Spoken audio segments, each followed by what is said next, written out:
est couverte de concrétions scintillantes. Stalactites, stalagmites, draperies de pierre.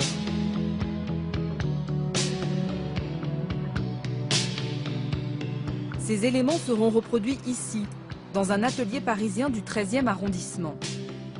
Un cabinet de curiosités que nous dévoile Dany Allemand, la chef de projet.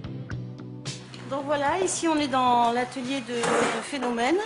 Donc on appelle ça un peu notre grottothèque ou notre spéléothèque. Là il y a différents types d'éléments. Donc ça c'est des écoulements, ce sont des penblocs. Donc après on a différents types d'écoulements. En fait, nous ce qu'on doit restituer, c'est finalement une histoire entre l'eau et la roche. Voilà. On restitue cette histoire-là. C'est-à-dire l'eau qui s'écoule, qui tombe sur la roche et qui, s'écoulant sur la roche, va restituer des cristaux de calcite. Quand l'entrée de la grotte s'est effondrée, l'eau a continué son œuvre, créant des choses surprenantes. Donc ça, c'est un crâne d'ours entièrement recouvert, voilà, et tellement recouvert qu'il y a une stalagmite qui a poussé quoi, sur le crâne. Chloé Mimot sort d'une école d'art plastique. C'est son premier emploi.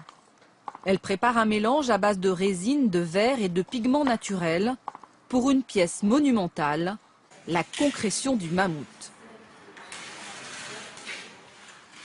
Difficile à croire, mais ce géant de 5,50 m pour 700 kg est entièrement factice. Maîtres de l'illusion, les plasticiens ont su recréer la pierre dans tous ses états, même l'humidité qui l'a fait briller. On trouve bien la différence entre la zone Ils utilisent des résines et des pièces en silicone. Je comprends, mais c'est comment ça? Le petit tirage est très épais. Chloé, vous pouvez nous dire ce que vous êtes en train de faire là? Là, je suis en train de coller des tirages. C'est quoi des tirages?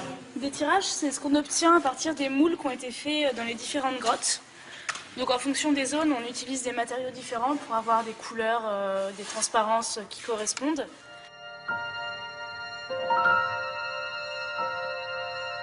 Dans quelques jours, ce mastodonte, entièrement démontable, prendra lui aussi le chemin de l'Ardèche.